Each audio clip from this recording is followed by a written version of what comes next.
Converting a state into union territory is a lack of source of power that doesn't exist in the constitution. It can't be done.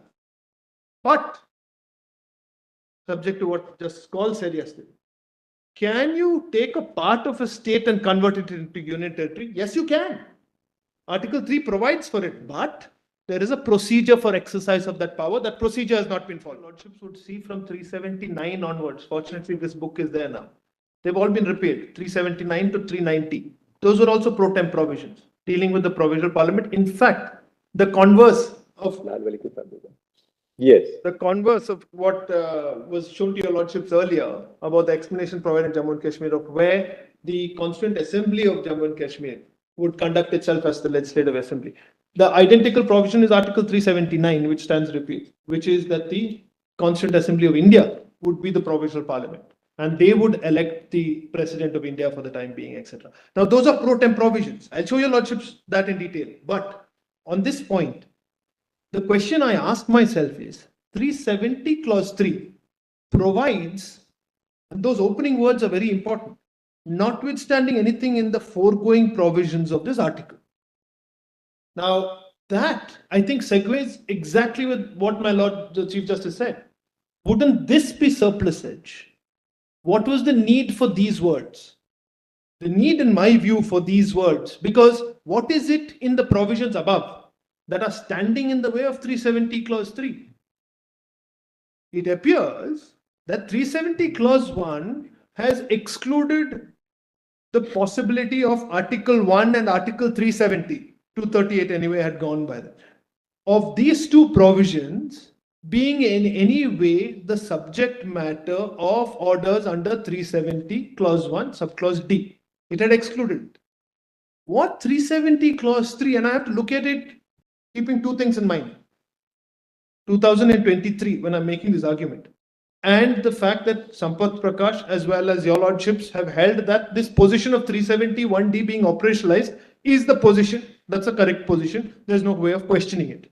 If I keep those two parameters in mind, the Constituent Assembly sitting in 1952 is faced with the choice which is provided under 370 clause 3, which is that notwithstanding anything in the provisions above, you have to decide whether you want to keep 370 alive in some form with exceptions or modifications, or do you want to junk it as a whole?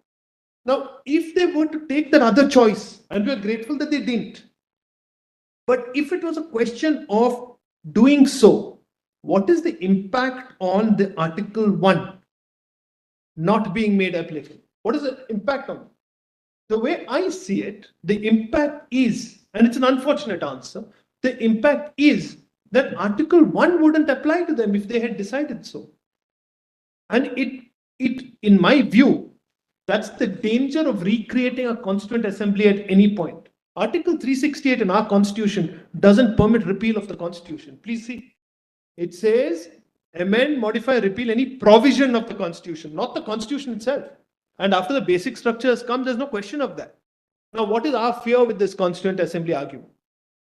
It would be very difficult for this court to give a verdict on the Constituent Assembly being resurrected as far as the state of Kashmir is concerned, and in a future date, tell us that no, that's a principle that applies to Kashmir, it doesn't apply to the Constituent Assembly of India.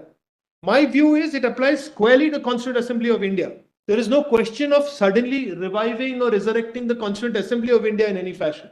It's done for. What you want to do, you do by amending this constitution. This is something we and our forebears have tied ourselves down to. That's the idea behind the basic structure. There is no way of incremental modifications being made by virtue of resurrecting constituent assemblies. This case is effectively about, one, whether a power exists, and two, has the procedure laid down for the exercise of that power been followed? In Article 3, for example, there's a question that Justice Kaul put to Mr. Chandrachud Singh yesterday. Converting a state into union territory is a lack of source of power that doesn't exist in the Constitution. It can't be done. But, subject to what Justice Kaul said yesterday, can you take a part of a state and convert it into union territory? Yes, you can. Article 3 provides for it, but there is a procedure for exercise of that power. That procedure has not been followed. I hope I'm making myself clear. So there's a source of power, whether it exists or not. And then there is the exercise of that power. The same argument applies to Article 370. Does the prospect of creating a constituent assembly exist today vis-a-vis Kashmir or vis-a-vis India? No. My answer is a square no. That's not provided for in the constitution, therefore it doesn't exist. In any event, and without prejudice to that argument, the exercise of the power and the manner of exercise of that power is one of the most fraudulent, invidious exercises that we have seen in this country since 1970. And why do I say 1970? In 1970, when they wanted to get rid of the privy purses, they moved a constituent assembly bill, amendment bill. That bill went to the Lok Sabha and passed through the Lok Sabha. It went to the Rajya Sabha and it was defeated by one vote. One vote. And then what did they do? Overnight, the president issues an order under Article 366, definition provision of the rulers, and uses that power to say from tomorrow onwards, there are no rulers, all your privy purses. What have they done differently today? They just use the next provision. They use 367. And your lordships came down like a ton of bricks on them. 9:2 you held against that kind of an action. And I want to show your lordships Madhavrao Sinha because I believe it squarely applies. They finally had to go back to the drawing board. They had to come with a constitutional amendment. That constitutional amendment was sustained in Raghunath Rao Ganpat Rao 20 years later. But the fact is, following procedures laid down in the constitution are sanctified mechanisms which protect us, which protect this constitution. The sovereignty doesn't go to the executive. The executive is a creature of the constitution, as is this court. The people are the sovereigns under our constitution. Let there be no doubt about that. Because I believe that there is some feeling, which is the same feeling that the government had at the time of Madhavrao Sinha, that some level of paramountcy, some level of sovereignty had devolved on the executive. So an executive has some residue power by which they will interpret the constitution differently. They will use definition clauses where they can't touch it directly.